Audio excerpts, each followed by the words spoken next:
हाँ सुनो, अच्छा भागवत कथा होते होते महाभारत चालू हो गया। अच्छा ये मैया लोग देखो लड़ाई देखने की ताई कैसे खड़ी हो रही है, झांक झांक के देखनी, लड़ाई देखनी है, कथा नहीं सुननी, लड़ाई देखना। तभी तुम्हारा पति तुमसे लड़ता रहता है, तुम्हें देखनी तो लड़ाई है। सुनो, भगवान इतने बड़े भक्त हनुमान जी, पर द्वार पर राम द्वारे तुम रखवारे, हाथ जोड़कर सिर झुकाकर खड़े हैं। बताइए हनुमान जी जैसी दीनता सरलता और कहीं होगी? इसलिए भैया हनुमान जी को क्या नहीं दे सकते राम, पर हनुमान जी ने क्या लिया? कुछ नहीं। अरे भगवान मिले तो भगवान से क्या लें? भगवान से तो भगवान को ले लो प्रभु। आप कृपा करो और आप हमें स्वीकार करो। सुदामा पत्नी 4 मुट्ठी चिवड़ा लेकर आई, सुदामा जी को बांधती है, कपड़े में सुदामा जी को चिवड़ा देती कि जाओ प्रभु से मिल आओ। सुदामा जी इसकी पत्नी ने कहा जाओ कृष्ण से कुछ मांग लो। सुदामा जी ने कहा नहीं, मांगेंगे नहीं, मांगने नहीं, मिलने जा रहे हैं, चलो मिलने। सुदामा जी मिलने चले। द्वारपाल ने कहा कि आपके बचपन का कोई मित्र आया है, सुदामा नाम बता रहा है, बड़ा गरीब है, नंगे पांव है, धोती भी है तो कई जगह से फटी है, बड़ा दीन बड़ा गरीब। भगवान समझ गए कि मेरा मित्र है। दौड़ पड़े द्वारिकाधीश, सुदामा मित्र सुदामा, दौड़ रहे हैं। रुक्मणी जी घबराई कि भैया कभी ब्रह्मा आए तो ऐसे ना दौड़े, कभी स्वर्ग के राजा आए तो ऐसे ना दौड़े। सारे सभासद मंत्री शंत्री घबराए, कौन आ गया जो ब्रह्मा से बड़ा है, कभी ब्रह्मा के लिए ऐसे नंगे पांव। कन्हैया ना दौड़े और क्या चिल्ला रहे हैं, मित्र सुदामा मित्र सुदामा। दौड़ रहे, सब देख रहे, वाह कोई विशेष भक्त है। दौड़ रहे, बाहर खड़े सुदामा को लगा पता नहीं कन्हैया पहचानेगा कि नहीं। अब सुदामा को लगा बड़ी देर हो गई, कोई आया नहीं। सुदामा वापस जाने लगे, तभी कानों में शब्द आया, सुदामा। सुदामा ने पलट कर देखा, वही कन्हैया के घुंघराले से बाल, वही सुंदर सी छवि, वही सुंदर सा मुखमंडल, वही मुस्कान। आज सुदामा गदगद हो गए, मेरा कन्हैया रूप रंग से तो नहीं बदला, अब देखना यह है कि स्वभाव से बदला कि नहीं। और सुदामा के पास आकर सुदामा को भगवान ने अपने हृदय से लगा लिया। सुदामा कहाँ जा रहे थे तुम मुझे छोड़कर? बड़ी देर कर दी तुमने आने में कन्हैया, कब से तेरे द्वार पर खड़ा हूं। रोते हुए श्याम सुंदर ने कहा, मित्र देर मैंने नहीं, देर आपने लगा दी द्वारिका आने में। कोई इतनी देर करता है? ले गए भगवान श्री कृष्ण को, ले गए भगवान श्री कृष्ण, मित्र चल तुझे अपनी आसन पर बिठाऊं, तेरा सम्मान स्वागत करूं। सुदामा बोले, कन्हैया बस दर्शन है गयो, दर्शन करवे की ताई आयो, अब आज्ञा दे लाला, अब मुझको जानो है। तेरी भाभी घर में कब से अकेली है, पता नहीं घर में रोटी बनी होएगी कि नहीं, बच्चे खाए पिए होंगे कि नहीं। भगवान श्री कृष्ण बोले, मित्र इतने दूर आए हो तो हमारी सेवा तो स्वीकार करो, हम आपको कुछ देना चाह रहे हैं। सुदामा बोले, कन्हैया तू मुझे देना चाहता है? अरे कन्हैया तूने भरी सभा में, समाज के बीच में, जो तूने मुझे गले से लगाकर जो मुझे दे दिया, जो लोग मुझे भिखारी भिखमंगा कहते थे, आज तूने गले लगाकर मुझे जो इज्जत दे दी, सम्मान दे दिया, ये किसी दौलत से कम नहीं है मित्र।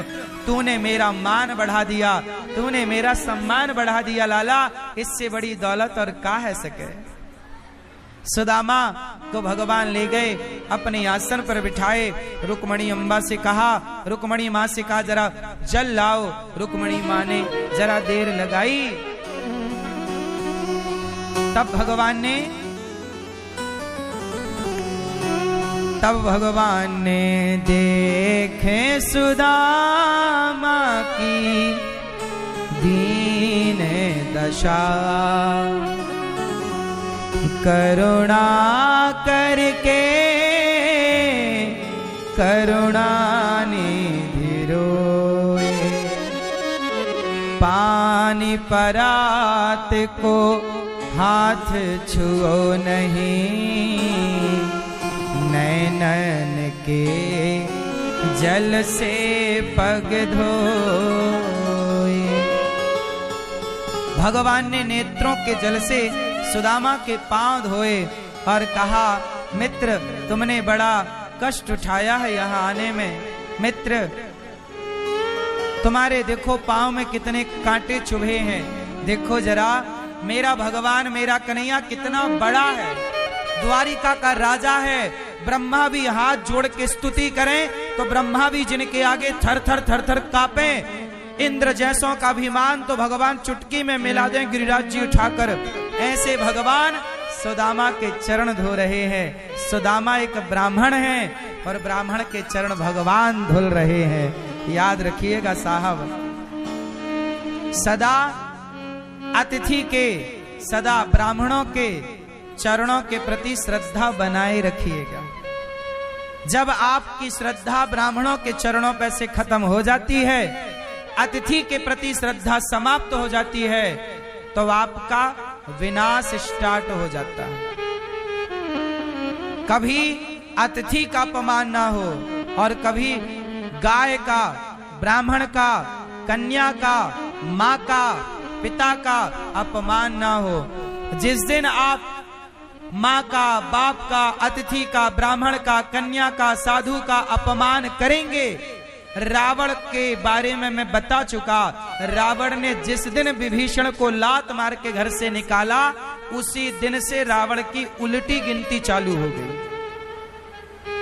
क्योंकि रावण ने एक भक्त को लात मार के निकाल दिया। वो भक्त जो दिन रात बेचारा राम राम जपता था। इसलिए ब्राह्मण का अपमान, गाय का अपमान कदापि ना हो।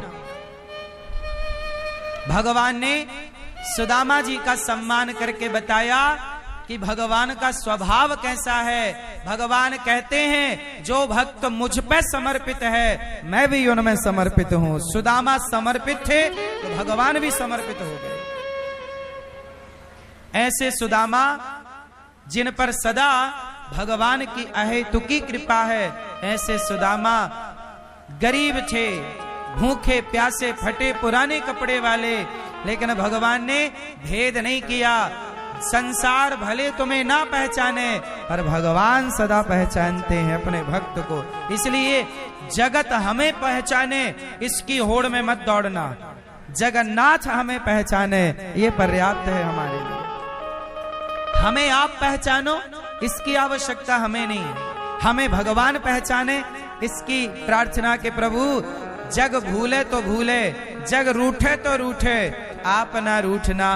ब्रजवासी एक गीत गाया करते हैं, आप सब कहते हो नजरों से गिराना ना, चाहे जितनी सजा देना, क्यों नजरों से जो गिर जाए मुश्किल है संभल पाए।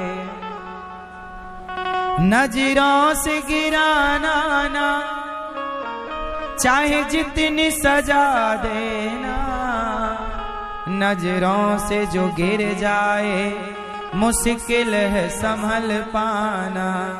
कहते हैं पहाड़ से गिरोगे तो खड़े हो जाओगे, पर नजरों से गिरोगे तो खड़े ना हो पाओगे। इसलिए कहते हैं हे राधा रानी नजरों से गिराना ना, चाहे जितनी सजा देना, नजरों से जो गिर जाए मुश्किल है संभल पाना, नजरों से गिराना ना। हे राधा रानी आप अपनी नजरों से ना गिराना, हे श्याम सुंदर, माना कि मैं पापी पतित हूं, पर जैसा हूं आपका हूं। हे नाथ, हम पर दया कीजिए, हमें स्वीकार कीजिए। सुदामा को भगवान ने स्वीकार किया। मित्र बताओ, भौजाई ने, भाभी ने क्या भेजा? पोटरी छिपाने लगी लाज के पैसे, फटे पुराने कपड़े में चावल। ऐसे राजा को कौन खवाए? चिवड़ा छीन ली भगवान ने, एक मुट्ठी चिवड़ा खाया और दूसरी मुट्ठी खाने लगे। रुक्मणी अम्मा ने हाथ पकड़ लिया, प्रभु सब आप खा लोगे, थोड़ा हमारे लिए छोड़ो। भगवान ने सब दे दिया। एक मुट्ठी चिवड़ा लेते हैं, विश्वकर्मा को बुलाते हैं, भैया आओ, मैं सुदामा का ऋणी हो गया। विश्वकर्मा बोले, आप किसी के ऋणी नहीं हो सकते, आप भगवान हैं, सारा संसार आपका ऋणी